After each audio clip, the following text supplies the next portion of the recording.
Ingram Smith, Bud Elliott back again for the Nolecast. Want to thank our title sponsors as always. Louisiana Hot Sauce, 3 simple ingredients, 1 fantastic sponsor. The great people at Tarpon Cellars. TarponCellars.com is the website, and the coupon code is Nolecast for 20% off.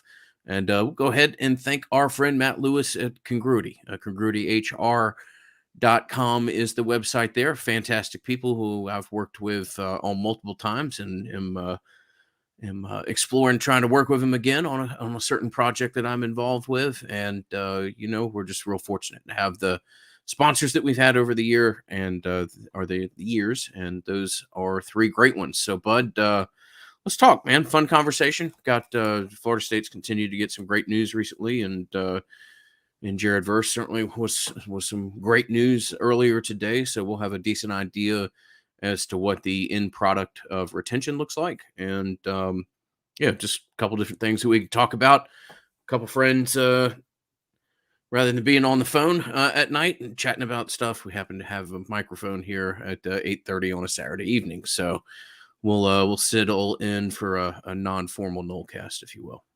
No doubt, man. We have a little thing scripted out, but not much. Both of us been really, really busy. We've got I have to go to the convention tomorrow. I know you got a bunch of travel coming up for work, so glad we can get this thing in. What a nice announcement though today. What was that about? Just before lunchtime, Jared Verse announces that he is coming back.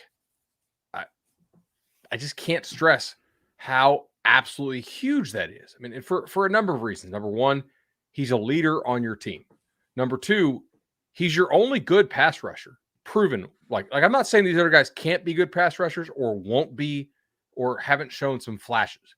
But in terms of guys like who are actually good right now today at rushing the passer, he's that dude. His pressure rate is double of any other defensive end on this team. Yeah. More than double, actually. I love the stat that you used in your quick hitter that you put up on our socials. And he's both the guy that you have right now from a statistical standpoint, and is also the guy, and not that there's not some really talented young players like Pat Payton who have a chance to be special. Jared Verse legitimately has a chance to be like a top 12 pick next year. And Jared Verse's ceiling is that doesn't otherwise really exist in college football, much less on the roster. So, he's a sharp kid who comes from a very impressive family, and they weighed out evidently the pros and cons, and there's ultimately a bet on himself here that he comes back and turns into one of the more dynamic pass rushers in college football. And it's hard to predict these things from year over year, but it does appear as though next year's class might be a more draft friendly defensive end class as well. But it's a pretty good edge rusher class this year when it starts with Will Anderson. And you got the Kansas State kid. You got a bunch of really good guys coming out this year at the defensive end position. So, I mean, I agree with you on that for sure. All right. Like, realistically, I mean, if he was a guaranteed top 15 pick, FSU's not getting him back, right? He has to be sort of in that like 20 to 45 range-ish. I think that's accurate. Absolutely. I mean, there's no reason for anybody to come back, regardless of certain, priorities that you have internally, or, whatever the new modern landscape of college athletics that we live in and the support that NIL is allowed to give. It doesn't matter. I mean, if you're that level of draft pick, you go. That is life-changing, family-changing money. No, Jared certainly, and you and I can, debate mock drafts and the validity behind them, but he certainly has been mock drafted anywhere from, 8 to the middle of the second round. It is the pieces are there. Now, do those same pieces that some people look at and have him mock drafted at number 9 overall or 12 or whatever it may be. If he's a player who comes back and shows those flashes more consistently, and particularly shows those flashes against some of the higher level tackles that he goes against, Jared Verse will be a top 12 pick next year. Mock drafts won't matter. The one that matters, we'll have Jared Verse coming off the board in the first 12 to 15 picks. And that's certainly what I believe his ultimate goal is. I mean, you look at this, right? It is so freaking hard to be a top 12 pick. Honestly, like I think realistically, man, if Verse was a guaranteed top 25 pick, I know I said 15, but like if he was a guaranteed top 25 or better pick, I think he's gone. And look, it only takes one. So that's always the allure and the attraction. Like, hey, it only takes one team to love you enough to take you that high. Right. And that's very possible somebody could have. But I remember Mitch Hyatt, right? Won the Jacobs blocking trophy and was an all-time guy, went undrafted out of Clemson, offensive tackle. Like these mock drafts, these pre-combine mock drafts, I talk to agents quite a bit in the business. They hate them because they're largely BS, man. Mm-hmm. Yeah. And the thing is, like, you talk to guys who put together some of these all-star games, and they do so by talking together to scouts. And the scouts know their notes for their region or their team, but they may not know like you mentioned, this is a pretty good draft for edge dudes. I was talking to an agent the other day, and he's like, hey, man, like, this scout told you this, but like, this scout may not know what we have in the Midwest or like the Mid-South or out on the West Coast this year. They may not know what the teams drafting in the top 20 actually need this year. There's so many factors. And so we'll probably never know exactly what his grade was. But what we do know is that like Jared Verse was already one of the better pass rushers in college football. And he has a chance to come back and be like, he was pretty damn good this year. He has a chance to come back and be dominant. And that really changes the defense because think about it, dude. Like now Pat Payton, if he can give you 400 good snaps, a lot of them be pass rush snaps opposite of Verse. That's a really, really nice year. McClendon, awesome, right? Like he can play some snaps for you. He's a good player for you. They like Byron Turner, they meaning the staff. But like that kind of pushes back the luxury versus the necessity of a Byron Turner. Do you need Byron Turner to play 600 snaps for you next year? Not if everybody stays healthy. Like there's a trickle down effect that allows for continued development, and this is a really, really big deal, man. Yeah, it is a massive deal, and it's obviously a further reflection of the realization that you have the opportunity to do something special next year. Certainly doesn't mean that it's guaranteed, and special is very much a eye of the beholder term. But you've had a great amount of success in the portal. You've got a great amount of talent returning, and you've got a player that is exceptionally dynamic at the most important position on the field. That is a recipe to have as high an upside as you can possibly have in college football, particularly in today's modern era. So, I don't want to say push all your chips into the middle of the table because that makes it sound like 24 and 25 is going to be some kind of empty cabinet, which I don't believe at all is the case. A lot of these guys that are coming in the portal, some of them are coming in for 1 year, some of them are 2 or 3 year guys. That's a whole different look at when you evaluate what's out there and what the longer term ramifications are. So long way of saying it, 23 should be an exceptional, or at least have the potential to have an exceptional year, and 24 and 25 continue to be built up with what the staff has done from a consistent perspective over the last 18 months or so. And it'll be fascinating to see what they can do with a little bit of a not having to always have a headwind in front of them, and what it looks like with the wins and their collective sales a little bit more. So let me ask you this. People always ask us like, hey, which kids did you get, meaning FSU, because you had this good season? We have to get Verse returning as one of those dudes, right? Like he doesn't return if you're coming off a 6-6 or 7-5 season, right? Like there's got to be a team trying to win the conference for the first time, in almost a decade thing going on here, right? Certainly. I mean, yes, I do. If Trey Benson has the season that he does, with what's in his, with what he's looking at as far as the position he plays and having an injury prior, I don't think there's much of a chance Trey returns. Obviously, Trey is a roommate and close friends of Pat Payton. I don't know. People look at me like this is blasphemous, but does Jordan return, or does Jordan? Right. Again, I'm treading on thin ice, but the open market for a quarterback is absurd. That would perhaps be something that he would give consideration to had they not had a special season. We're all just speculating here, but now you can look at the high school class real quickly, and there's a wide receiver that immediately jumps out, and a safety, and some other things as to what you would not have gotten, say, had gone you 7-5, 8-4, whatever. But yeah, I think some of these larger significant pieces are only there because of the season you've had, and some of the ramifications because of said season. Also, like, let's think about, and I shudder to think about what would have happened if you didn't get Verse back. But the defensive end market in the portal is rough. Mhm. I mean, it's legitimately like we saw. We saw Jordan Birch enter in there from South Carolina. Michigan was very quick to take the kid from Coastal Carolina. It like these dudes in the Did transfer portal market. I don't know if he's pure end or edge or how you classify him, but the Georgia State kid that went to USC, Yeah, that's another. You got to go try to find talent, and Jared Verse is a different level of player, obviously, than what you put out there. But you're right, the fall um, for a replacement could potentially have been pretty significant. no doubt. So awesome job there. All right, let's talk about another guy who announced this morning or yesterday morning. I'm kind of losing track now because Battle's End is just signing so many different guys.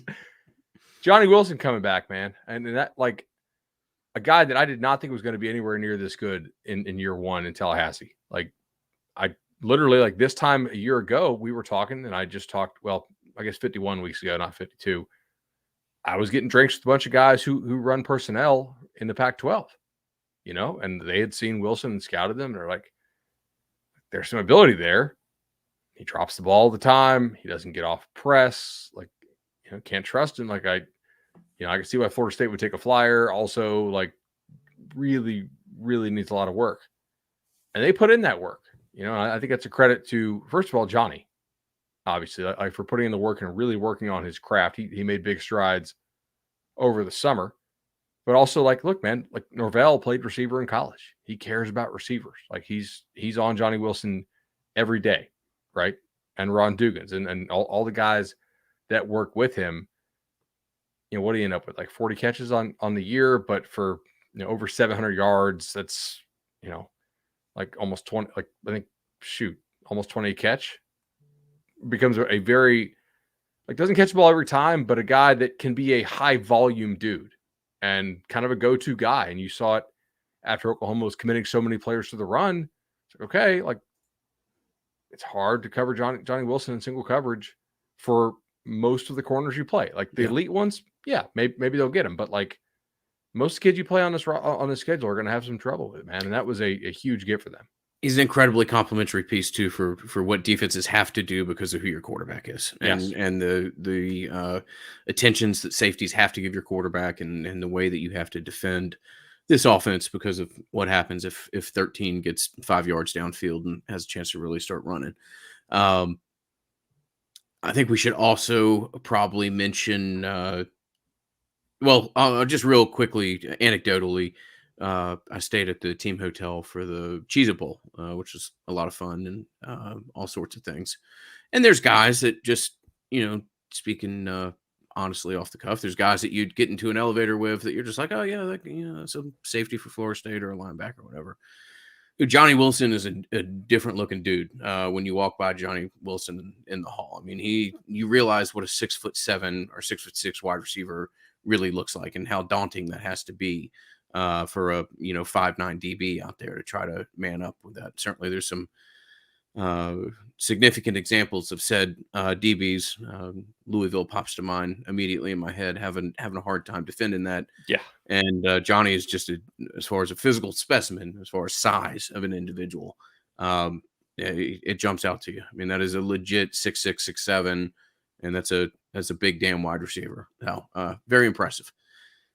Did want to mention that Florida State's certainly been really fortunate in retention overall, but Trayshawn Ward entered the portal a couple days ago. Had a really solid Cheez-It Bowl there, which is a great way for Trayshawn to go out in a game that I'm fairly certain he knew was very, very likely to be his last game at Florida State. Trayshawn Ward was somebody that Bud talked about on signing day, 2 or 3 years ago, about the fact that Florida State didn't necessarily have to burn a late scholarship on a kid because they had done a really good job of identifying a preferred walk-in. The Remember old how mad people got about that? people get yeah, well, people Like, it was a mad time in the fan base it was. overall. But yeah, no, Trayshawn Ward always carried himself exceptionally well. You'll not speak anybody in Tallahassee that has too many bad things to say about him. And a kid that, sometimes portals about NIL, sometimes portals about all sorts of things. And sometimes portals just about a kid knowing that he wants one real chance to either be the guy or one of two guys and have a, clear idea as to how many touches, carries, and other things he's going to get. And, there's been some really big names associated with Trayshawn, whether it be Washington. I know he officialed to Kansas State. I think a very significant program has some interest of him kind of out in that part of the country as well. I mean, Trayshawn Ward will land at a major program, and he certainly, I can't speak for everybody, but he leaves with so many people's blessings. I hope it really works out for him. Impressive kid. Tonight he dropped a tonight being Saturday night, dropped a I think it was Kansas State, Auburn, and Tennessee. Tennessee. Okay. You know, man, like I hope he goes somewhere where he can be the primary ball carrier, and I hope he gets a bag. Yeah. Because if you look at Trayshawn, I'm serious. Like, okay, he might be on the right path. For a couple of those schools. Yeah. Look, Kansas State kept Avery. I Yeah, have to assume true. that they have some NIL going on there. Auburn is not messing around, and Tennessee is very organized. So, like if you're Trayshawn, just from a regular college student, not like freak first round type pick standpoint. And look, maybe he'll play in the NFL. I don't think he's a guy who would get drafted personally. Just if you're going to be that size, you need to be really freaking fast. Your best attribute can't be like just balance and vision.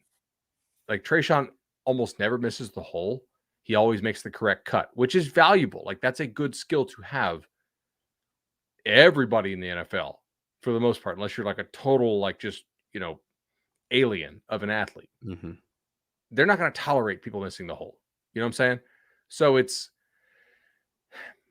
I mean, if you could go get enough money to like put like a down payment on a condo coming out of college, like I don't, if you're in the chat, like think about how big of an advantage that would have been in life to come out with like no debt and enough money to where you put down a down payment on a condo, right, and just pay that thing off. Like that really sets you ahead in life to like own your own home at like 24 or 25.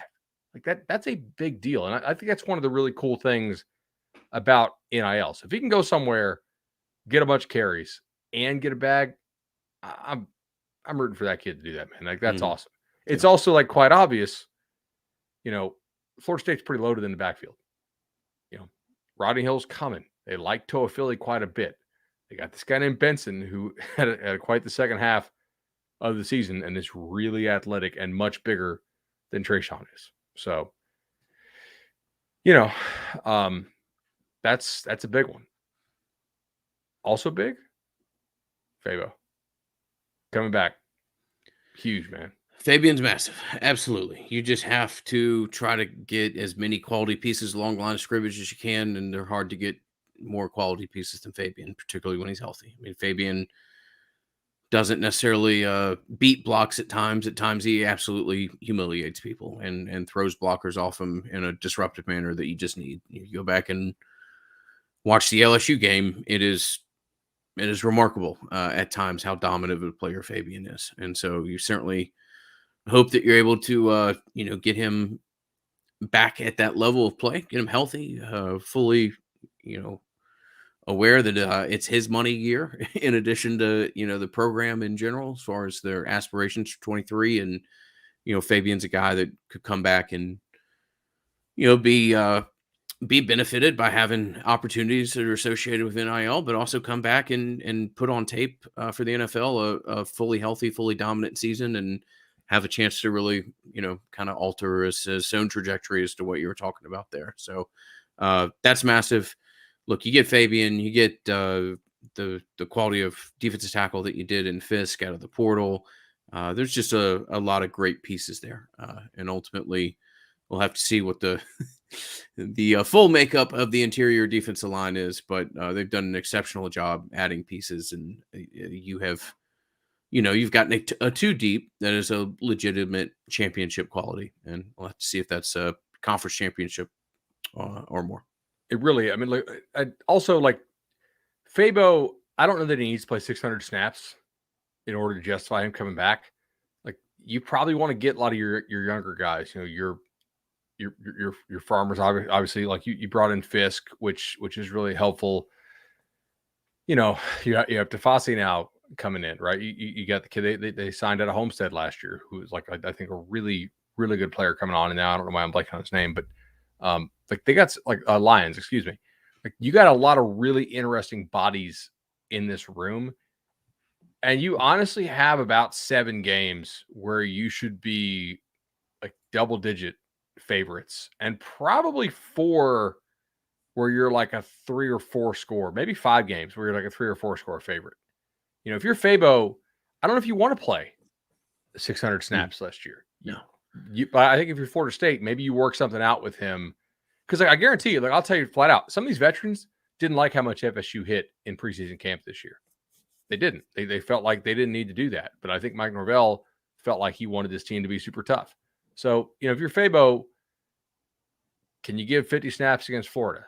Can you play 45 at Clemson? Can you play 45 against Miami? Can you play 50 against LSU? All right. Can you play 25 snaps a game against other opponents? I think FSU would love that. Keeps them healthy, showcases them against the best opponents. You know what I'm saying? They rotate guys in other spots. Maybe it doesn't bang quite as much in practice. Like, that's the kind of a load management thing I think you can do with a guy like that. And that's probably, I mean, I don't have details on his agreement with the team to come back, but like, if I'm him, that's probably what I ask for. And if I'm FSU, I say yes to that. Yeah. So I imagine that is, somewhat in the very clear consciousness of some of these guys that are returning, is that, and obviously if you want to be in this, Florida State football utopia where all this stuff works perfectly, is that your 23 season is special enough that you get a lot of these guys that are important enough, are going to be exceptionally important. Let me rephrase that, for 24 and 25, a whole hell of a lot more playing time, because you do have the type of roster that you're going, and certainly appears you're going to have. You're going to have the depth at positions that you haven't had around here in 7 or 8 years at best, particularly at some of the more meaningful positions on the field.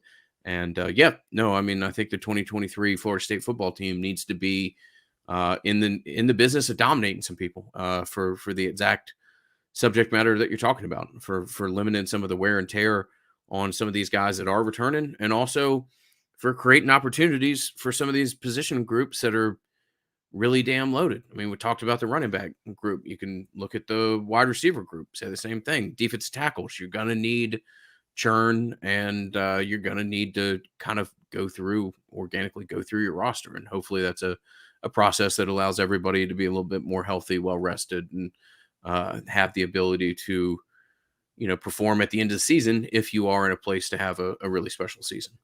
And you look at this, right? I mean, like, Fisk obviously coming in, he's coming off the shoulder procedure. Like, I think everybody expects him to be good. You lose Coop, but you got Malcolm Ray, right? You got Farmer. You have Lyons. You have Tafasi. You have a couple other guys who came in last year. How much do you want to rely on those guys this year? But like in 24, you're going to need a lot of those dudes I just named to be dudes. This year, you can work them in. If they're not working well for a series, you pull them off, right? You throw somebody else in. Like, that's kind of the beauty of this year if it goes like you project, right? You got a lot of pretty bad teams on this schedule. You should have a lot of games where you are blowing people out. You can play a lot of young guys. You can keep your studs fresh. I do expect that they should use kind of an NBA approach this year with their studs, as you said, but also like put some of your guys in there in learning situations. We know Dell Higgins wants to have 6 defensive tackles to rotate. Getting Fabo, like, that's the key thing, man. It's almost like a stud pitcher. Like, some days you may want to give him 6 days rest. Just okay. But like, when you need him come playoff time, you need him. And FSU certainly hopes that they can make a playoff this year, which would be, pretty incredible, obviously, considering where Mike Norvell took this roster over. But I mean, like, he's just such an important, like, that's a down payment on an excellent season, having him. And if you have a down payment, you may want to get a loan for the rest of it. So call our friends at the Legendary Team, Chad and Shannon, 844 FSU Loans, 844 FSU Loans. Those guys do a tremendous job. I'm not sure if they're in the chat tonight. They are part of the notification gang. If you guys are on notification gang, make sure you hit us up with the like and subscribe there in the chat. If you're one of our audio listeners, please be sure to hit us up with a follow on YouTube as well. We do drop some YouTube shorts and some other creative stuff there. It's not really great for, for the podcast medium, but it's not bad for a little short form content there. You guys thought I was gonna swing into the ad read when we did Trayshawn Ward talking about, like, what if you could afford a condo, but I wanted to save it a little bit just because the chat was anticipating. Got to keep everybody on their toes. I mean, as far as keeping guys coming back, dude, verse Wilson, Fabo, and you get Fisk, like, that's really freaking good. I don't know if I told you this. Had a guy who covers UTEP reach out, talk to me about Byers. He's like, "Oh, you guys are gonna freaking love Byers." Yeah. I was like, "Yeah." He's like, "Dude, he's a stud player, but he's also, I mean, just at, like, leadership wise, personality wise, like, that's a guy you want to have on your team." Like, there you go. Nice job, Mike. Like, just a really, a really nice get there. And honestly, like, I think about this. Are you ruling out the idea he plays tackle for you this year? I'm not. I think he could play tackle for you. Doesn't immediately jump at you as tackle height, but I think I said it on signing day. Other than Hakeem Williams, Byers probably the most important kid that you signed, in my opinion, or could prove to be in time.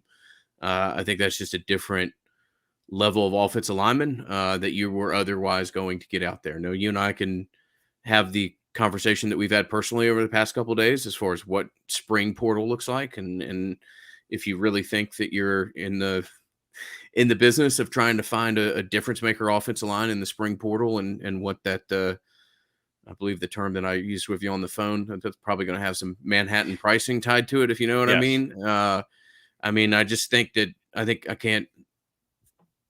can't overstate how big of a deal I think the Byers get is, and what it means for the offensive line. And again, it's all about depth. It's all about who's the first guy that you have in there, and how important that is to the players that are behind it. And I think he gives you a lot of flexibility too, whether or not he's playing guard or tackle. And I think it's just a big damn deal. So that was a great one. I mean, like, you're right. Like, if you want to get an elite offensive tackle, or like a really good one in the portal this spring, I mean, you better have $1 million per year. I think. I think that's what it's going to cost. Like, I know what the top kid went for last year, or pretty sure I do. And that wasn't $1 million per year, but it was not that far off, right? So this year, there's really just not many elite level tackles out there. Like, that's why I think getting Byers in is really, really important. He is a very good player. He's not ID'd as a pure tackle. I think he may end up playing tackle for this team potentially. Also, like, just there's two things to talk about here. There's the value of having roster certainty. There's the whole concept of, like, unless you have unlimited funds, right? As a school, and like unlimited resource, unlimited scholarships, resources, whatever you want to call it, you do have to kind of be smart here. But also, there's a real value, I think, except if you have like a superstar, there is value of getting a guy in for spring to acclimate to your system. Also, there's value as a coaching staff where you can be like, hey, this guy we brought in, maybe not quite what we think, or hey, maybe he's a lot better than we think. Maybe we don't need to go pursue another player at this position. You know what I'm saying? So, like, that's pretty important.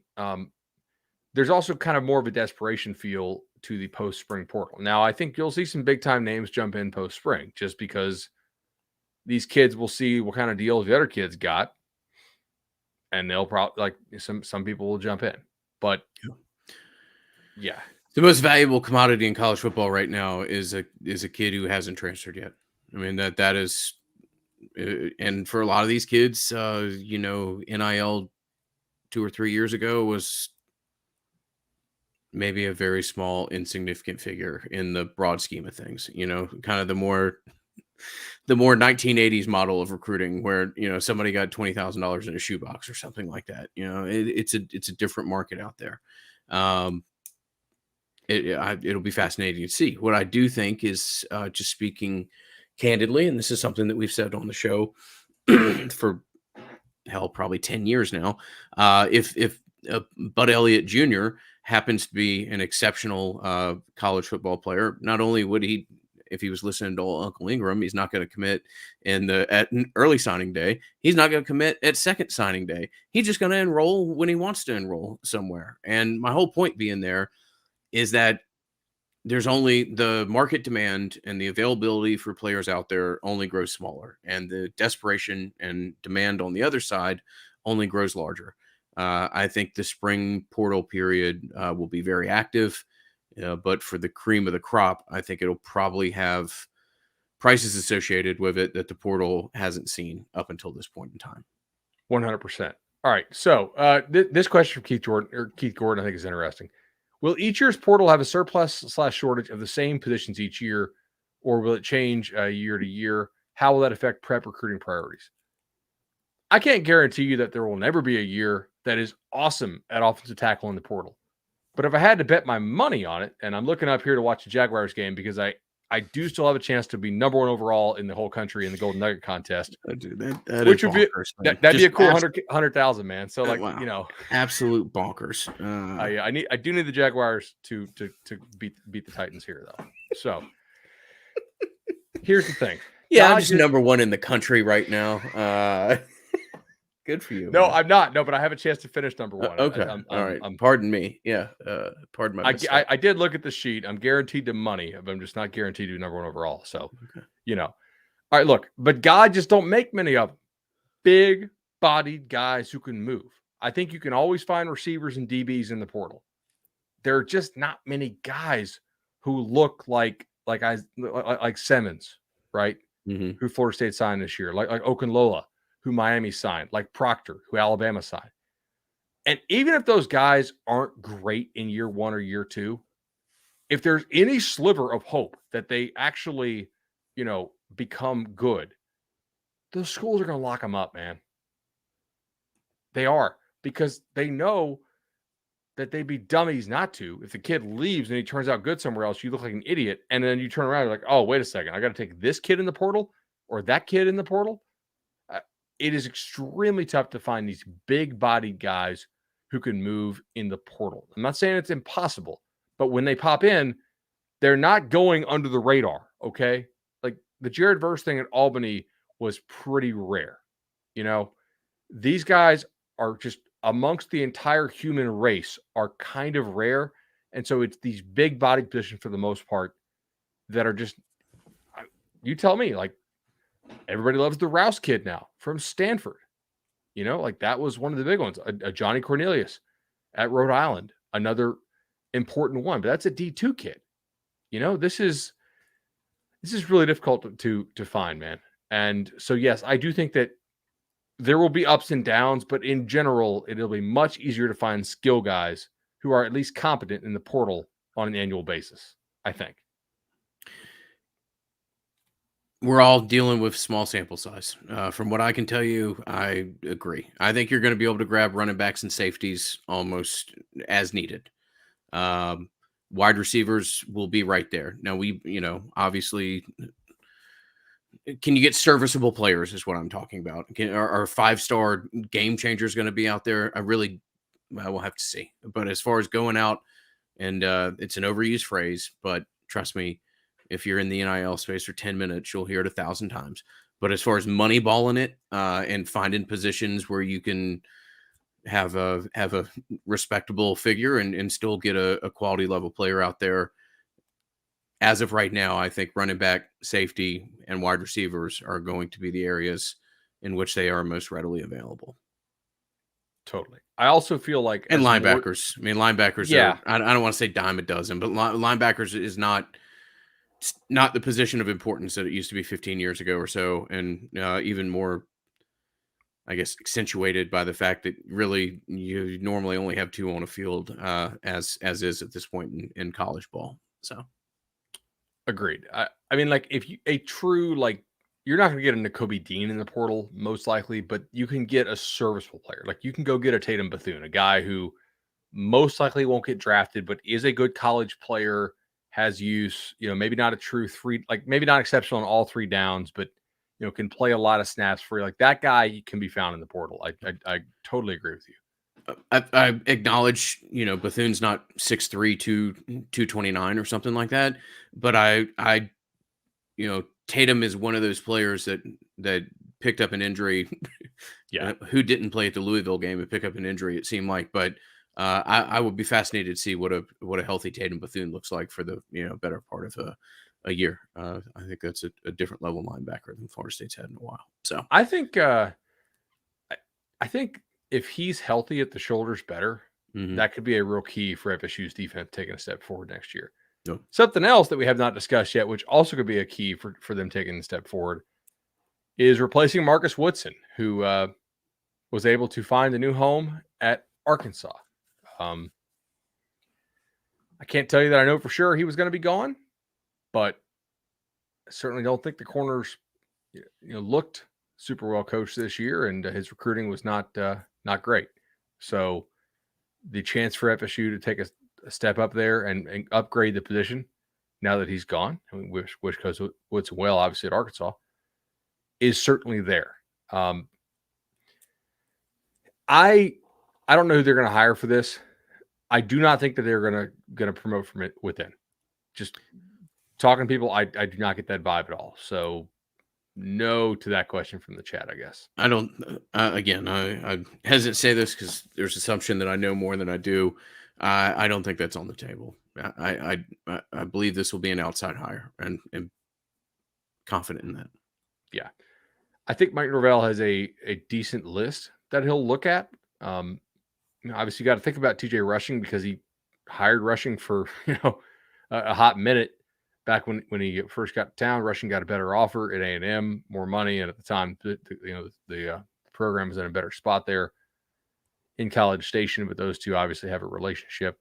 I don't know necessarily like who else, but I think that they will emphasize Florida recruiting ties if at all possible, unless you can get a guy who's a total stud, like really proven and is a good recruiter who can recruit anywhere, which this staff does need, right? I mean, I think Rushing would be maybe the only candidate truly heavily considered that doesn't have deep Florida ties. There may be other people out there that I'm not aware of, but in my opinion, he might be the only person that doesn't have a documented track record of significant success in Georgia or Florida.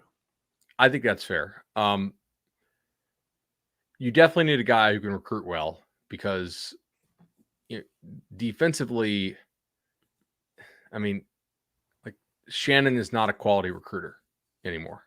And I mean, you could talk to guys on Jimbo's original staff who would say that they loved recruiting against him, a decade ago. Fuller is like not a dynamic recruiter.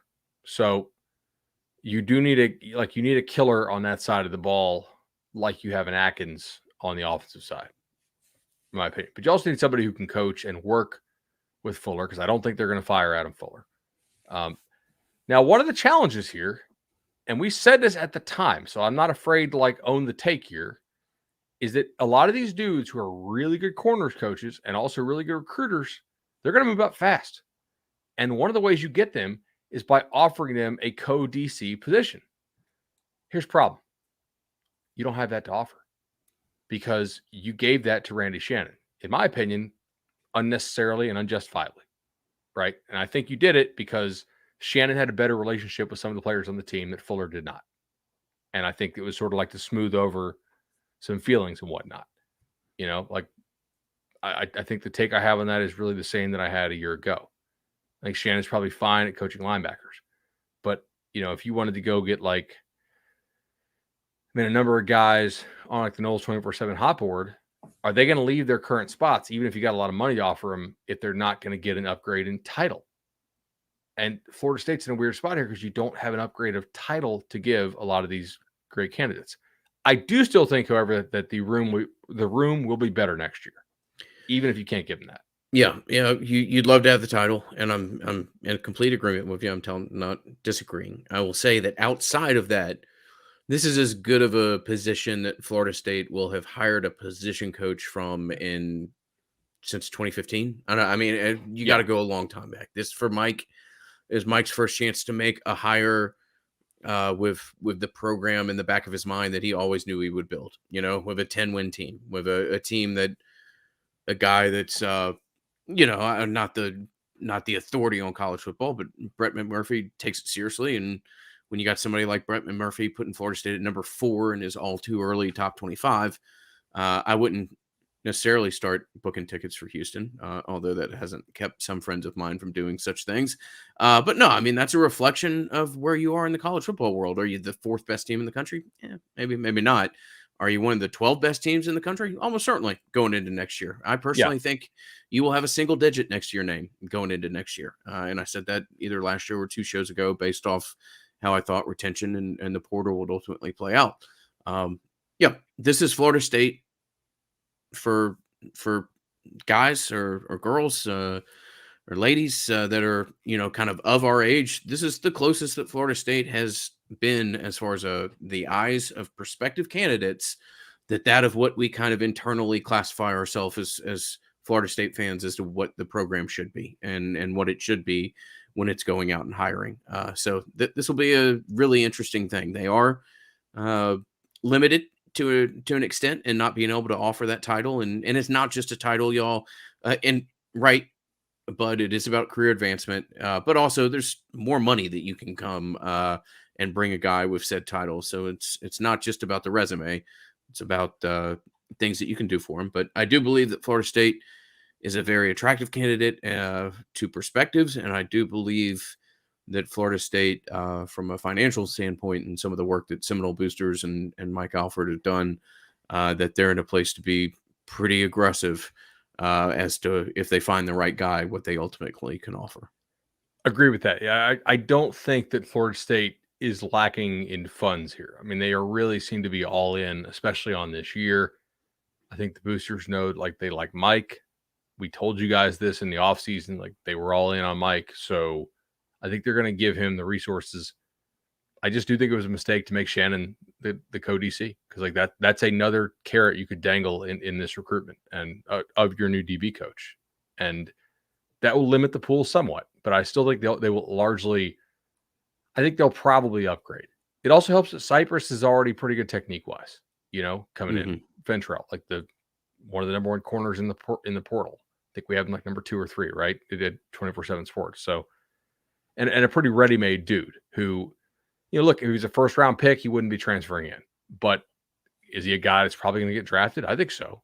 And so to get a guy to come in, be your number one corner right away, I think, and be a definite starter, I know, unless something really weird happens, which I mean, I'd be pretty shocked if He's a Cypress guy isn't that starting has for you. put some pretty impressive electronic times out there. Cypress has a chance if all these Yeah. guys, but Cypress has a chance to be a pretty significant draft pick if he's able to put the type of film together that he's on. And hey, look, if you're Cypress, you don't think that dude did a little fist pump or something like that with today's news? I mean, what it means to have a guy like Jared Verse coming back Yeah. and some of the opportunities that a pass rusher of that caliber creates for you as somebody in the secondary.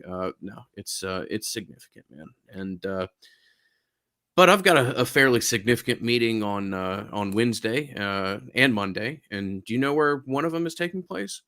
I hope it's Charlie Park. It's most certainly Charlie Look at Park, that, man. man. Charlie Park Hey. is where you want to go. It is Tallahassee's best rooftop bar. It is a favorite of Bud and I's, and that's not just because we've been so fortunate to have Matt and his team sponsors for as long as they have. It's an awesome setting. It is on top of the AC Hotel over there in that cool little stretch of Tallahassee, and it's an awesome place. And I'm always excited to go back and see it. And as somebody that enjoys a glass of peated apple juice every once in a while, their Scotch selections are significant and impressive. So, Charlie Park, a number one with me. All right. I do want to talk about one thing here because a lot of people are like, hey, I made the comment, like, I don't think this defense is as good as some of its ratings show.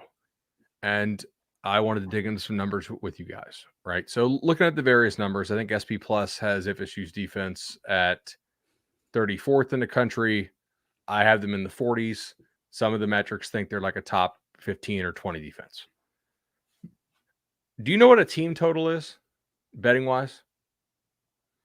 What, like 8.5 coming into the season or whatever? No, not like the win total, but like for each game, you can decide like Vegas puts numbers out. You can bet on how many points a team will score.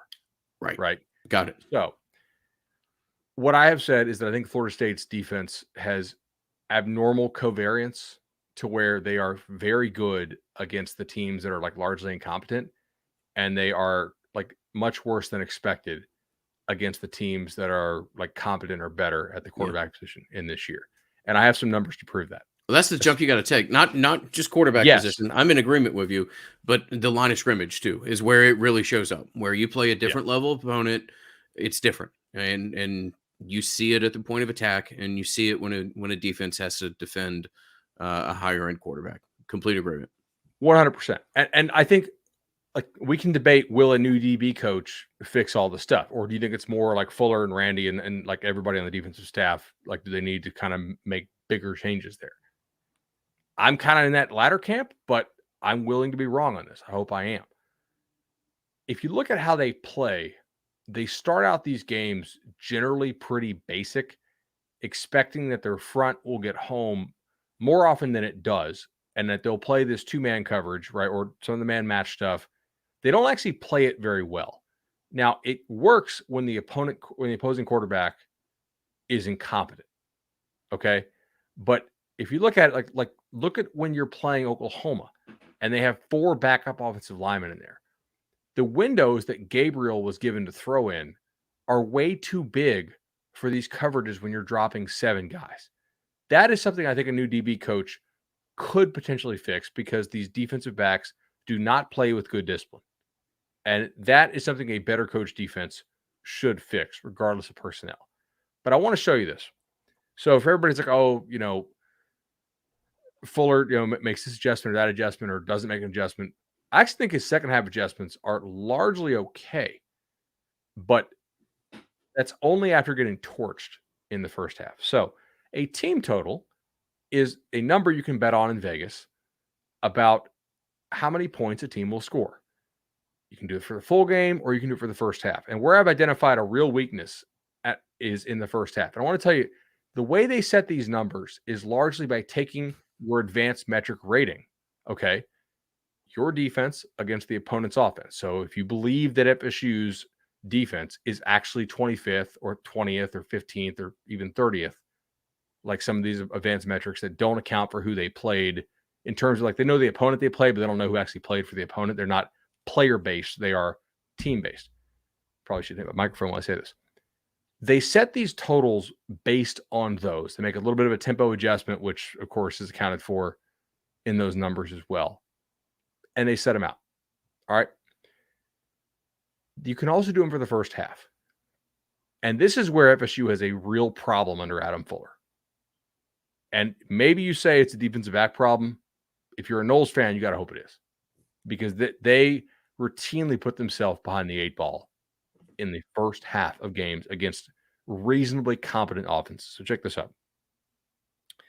Oklahoma's first half team total was 12.5. Okay.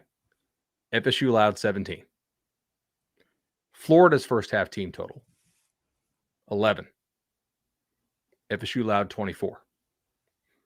Clemson's first half team total, 13.5.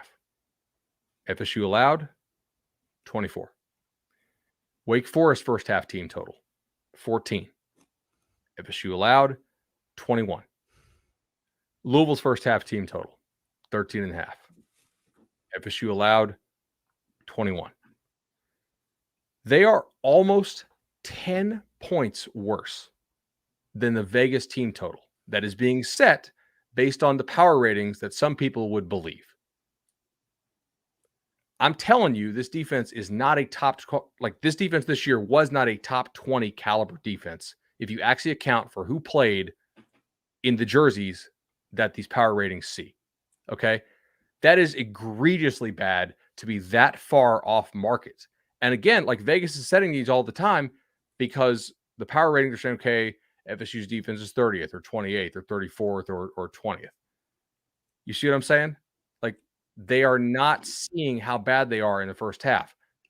And Fuller, to his credit, eventually brings pressure in the second half because they're actually like they play this bend but don't break, but they play bend and break because they're not actually very good at the coverage stuff. I'm telling you, man, like this is way far off market if these power ratings are actually correct. And I know how these numbers are set because if you watch me on Cover 3, that's part of what I do. I look at how they're set. I know how they're set. I look at the main set of power ratings. I look at the ones that I think are probably pretty off, and I bet against them.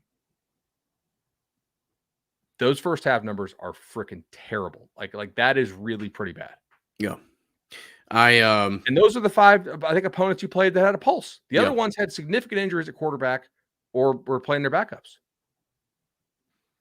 You sent me that earlier in the week, and I wasn't playing radio when I said I wasn't sure as to win total. I'm just exhausted and don't retain information right now, and totally forgot that we looked at this and talked about it 3 or 4 days ago. But and you did a good job of describing it. In looking at that on my phone when you sent that to me, it is damning. It is concerning, and certainly you hope that a lot of it had to do with your defensive back coach and that you can improve there.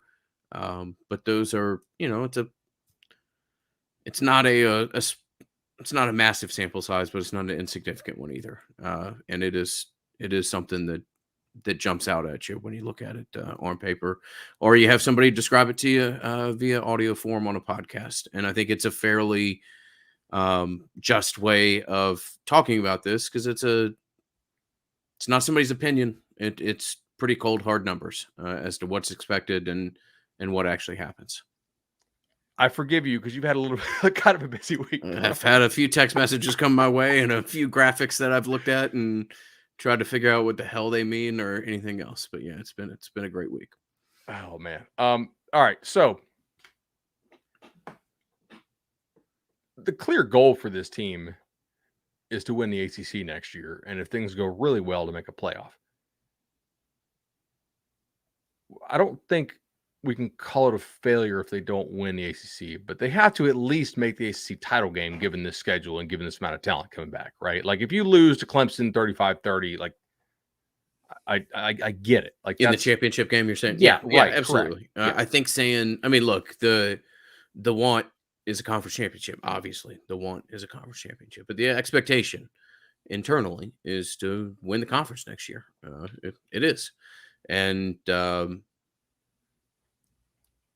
be fascinating. Be fascinating to see what it looks like in a season. And Clemson's had some guys go pro, but they've also retained a lot of guys. And you got 2 programs that are gearing up to go for it, and kind of clearly the class of the conference. And it just so happens to be that it's this different model where you go into the season almost with the expectation that you play Clemson twice next year. I think you have to. I just looking at these other teams. So I'm putting together my top 25 for 24/7 and for CBS, and got to do I think we're doing our Cover 3 show on Wednesday or Thursday for it. I have FSU somewhere between like 7th and 12th. I've been doing this exercise. Like, how many guys do they have who would play on like a national title team? How many guys do they have would play on an orange, like a team that would win the ACC, excepting like a 2018 Clemson? Because I don't know if they have anybody who would start for 2018 Clemson. Maybe Byers if he's as good as some people think he might be. And I don't think they have anybody who would start for 2013 FSU unless you put Verse over Jones. And that's kind of a different role because how much Jones stood up. But I think he could, right? Maybe Wilson, if he totally balls out, could end up starting over KB. But KB ended up getting drafted pretty damn highly and was like a major force there down the stretch. I think like I mean I could see him as high as 7th. I could see them 12th. And that's a hell of a testament to the roster building that Mike Norvell and Derek Ray have done. Like I'm debating in my head 7th to 12th. Right. Yeah. Yeah. No, it's remarkable. They've done an exceptional job. They really have, and done it in a manner of time that probably about 2 years faster than most people would have thought that, getting to a single digit next to your name was possible. So it's very impressive. I've certainly been fortunate with some of those situations, and not have they just been fortunate. They've created their own luck with how they've managed the portal, particularly the past 2 years, the ability to evaluate and find value there, and certainly appear to have done so for a third year as well. So, Also, I don't know if I have a third ACC team I want to rank. Like, I think I'm going to have Clemson and FSU somewhere between 7 and 12.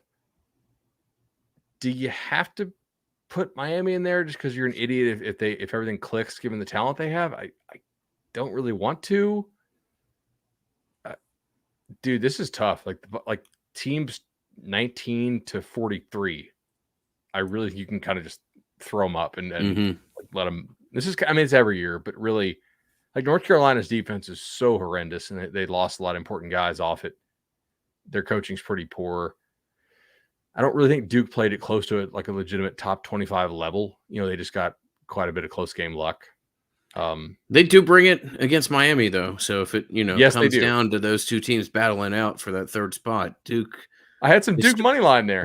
Duke historically has been quite the thorn in the side for Miami, and we do need to point that out.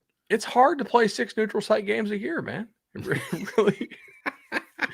I mean, we say that, but like Miami, just their fans don't give a shit, and they just don't show up at all. So unless they're playing FSU, I mean, they literally did not send a student bus to one game. Now, granted, that was Thanksgiving or something like that, but still, that's one of the best stories that I've heard recently. So I do think that's tough, like legitimately, to play in front of those kind of crowds.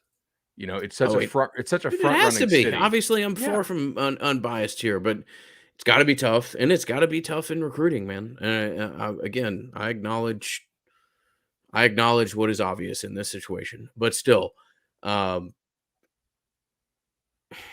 you can only get so impressed when you go to a game and there's at best 16,000 people in the stadium. I mean, it's tough, and maybe if it's just all about staying in Miami and maybe you want to be close to mom or whatever, I certainly see it. But if you go and you take a visual visits to Alabama and LSU and some of these other schools and see the atmosphere in Tallahassee, that would be tough. That would be tough. And it would also be tough to, and maybe I'm just reveling in Schadenfreude that I'm just going to find every possible shortcoming. But I also think it has to wear on you as a player. And if you're in, game 5 and nobody always has their A game and you've got to try to dig deep and you look up and you're hearing your damn high school coach cheer for you because you can hear individual people in the stands, that's probably got to wear on you over time.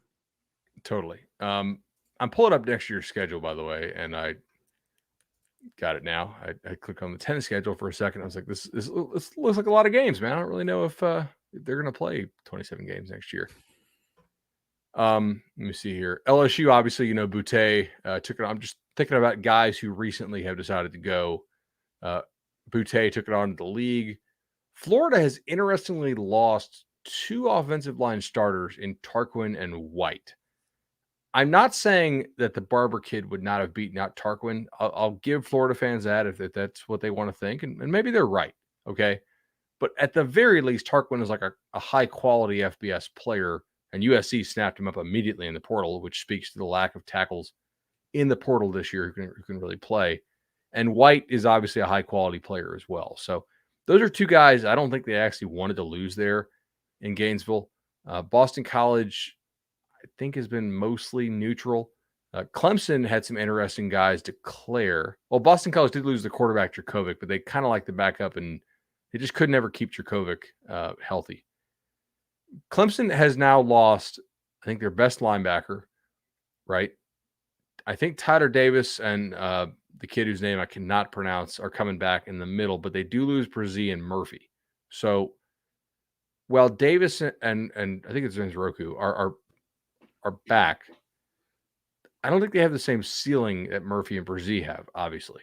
So that is a bit of a, like, will Clemson be good up front? Yeah, probably so. And they got Xavier Thomas back too, who if he puts it all together, scary. If he doesn't, then whatever. That's still a decent amount of losses on that defense. And Did you watch the Mr. Go 30 video on them yet? Have you seen that? I know No, you've been pretty I busy. haven't I'll seen send that. it to No. you. It's probably the best Mr. Go 30 that I've ever Yeah. seen. All right. Great. You know, That's a strong statement. Definitely. Miami, I don't know what they're gonna do portal wise. Cuse is losing guys left and right. I think they're in real trouble. Wake, I want to see if A.T. Perry hits the portal or not, or if he decides to go pro. Duke, I'm really not worried about, to be honest. Like, I just think you're at a level of athleticism now to where, like, Duke's not really a team that's going to scare you. Mm-hmm. Vatek to me is like clearly a year away from being something good. Like, they may be okay, but I don't think you're going to get to good. And Pitt lost a lot of guys, so we will, we'll see, man. You might be favored in every game. I'd be surprised if you weren't favored in at least, like, I'd be really surprised if you weren't favored in at least 8. Mm-hmm. And that's like kind of worst case, barring just crazy injury type stuff. This is really setting up pretty well. It most certainly is. It is, man. It's going to be great. It's going to be hard for us as people who host podcasts, and just going to be hard for, I think, the general fan base to get through the next 9 months. It's going to be a whole lot of anticipation. And I was talking to a friend of mine today as to whether or not it's 2017 or 2012 or when you had this much kind of built up anticipation. That you're just going to ride through an off season. It'd be fascinating. It'd be awesome to see what the spring game looks like. Look forward to catching up with as many listeners as we can during that time, as that's always one of our favorite periods of the year. But man, congratulations. If you're sitting here watching this on a Saturday night, and as you're fond of saying, everybody's show is somebody's first show. But in all likelihood, you've been with us for a while, and you watched us do instant reactions after losses as Florida State fans that you'd never thought you'd lose. And it's been half a decade that's been freaking horrible and really tough. And certainly appears as though you've left those days behind and aren't going to return to them anytime soon. So it's been an incredible climb, to use the phrase that the head coach is fond of, and it's going to be a hell of a fun year for us to sit here and talk about it and watch it play out. You want to talk again like Thursday or Friday? Yep, that would be great. Let's do that. Would man. be great. Cool. Man. I got a 6:30 flight to Charlotte tomorrow, so I'll be up early, talking to some coaches, talking to some guys that run personnel, and seeing what trends that they see. Maybe I'll have a totally different opinion on what will happen in the portal. I guess we'll have to see on that. Really appreciate everybody in the chat. Make sure you give us those likes, guys. I think we had like 500 live at one point, and only 38 likes. So that's not, I mean, I'm not a math guy, but like, that's not a great ratio, in my opinion. The advanced like percentage there that we're running is lacking. Cool, buddy. Get some sleep. I know it's been a super, super busy week for you. It's been fun. And we'll reconvene. All right, y'all. Thanks as always for your support. We'll talk soon, bud. Have a good time in Charlotte, man. All right, buddy.